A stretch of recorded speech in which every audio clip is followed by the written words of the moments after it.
Alex McCord for The Real Deal with Alex McCord at thestir.com. Let's discuss episode 3 of The Real Housewives of Miami, season 3. Okay, let me ask you something. Are you liking these new music video transitions? I like them, but this episode they seemed a little bit long to me. It almost seemed like they decided they wanted to shave 5 minutes off the episode in total, and so they stuck in some musical montages. I like it. I don't know. It's still in process. Anyway, we begin this episode with the end of the Leah and Adriana sit down. And I feel a disco song coming on, don't you? Someone left the housewife in the rain. All right, I won't sing. Here's what I took away from this fight. Adriana did apologize to Leah, which is what she wanted, for not backing her up last season when Anna went after Leah. Okay.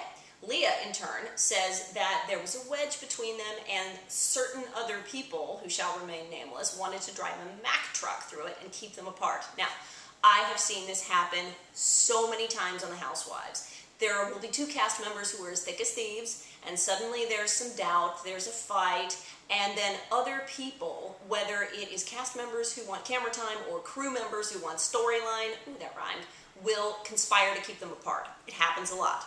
So, no sooner do Leah and Adriana make their coherent points than they're screaming at each other again, and Leah's claws really came out by suggesting Adriana was jealous of Joanna. Anyway, Adriana finally found a taxi, took herself home to Frederick, and Frederick was lovely. He dried her tears. He said he'd send threatening text messages to Leah. Very, very sweet. I mean, Adriana should marry him. Oh, wait, she already did. Is anyone else over the marriage storyline? Oi, it is so cut and dried.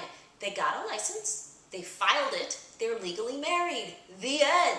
I really don't know why Adriana is continuing to live in denial and live this lie. She just won't back down. She needs to admit it. I mean, how does it benefit her to continue living in denial at this point? Her son already knows.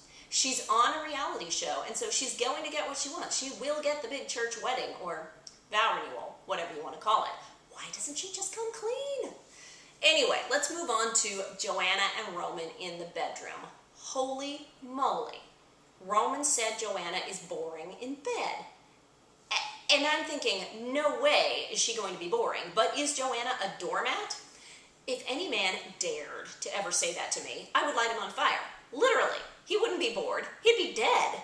And frankly, I think most of my girlfriends would do the same. I mean, what is so great about Roman that Joanna or any woman would put up with having their sexuality insulted? And they're not even married yet. Okay, I will play devil's advocate with myself. On the flip side, maybe they're hardly ever in the same city. Maybe they're both too tired. Maybe because she's a beautiful model, she's not used to doing the chasing, and he thinks that that is lazy. Okay, fine. Tie him up, tease him, and leave the room. For an hour.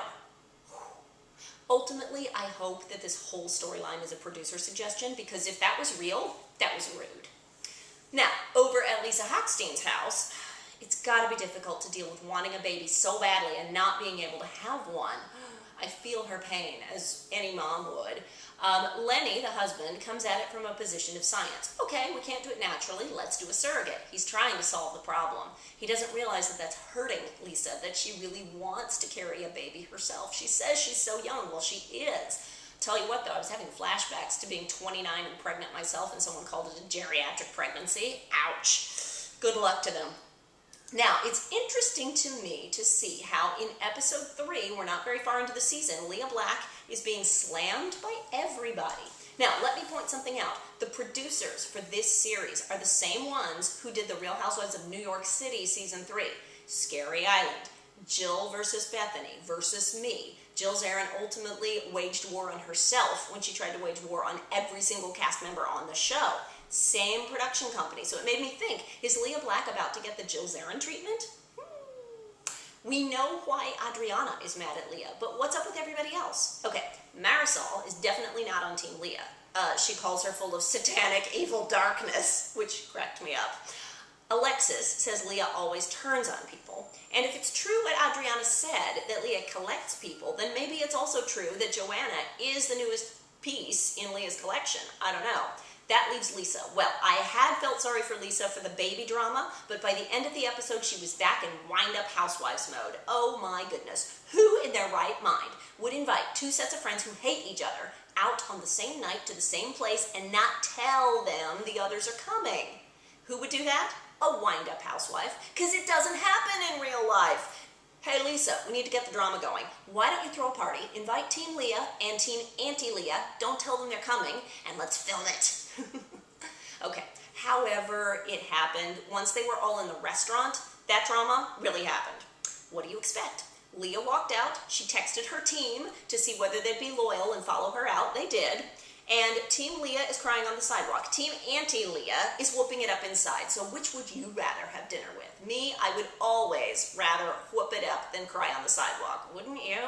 For now, I am Alex McCord for The Real Deal with Alex McCord at thestir.com. Thanks for watching, and I'll see you next week. Bye-bye.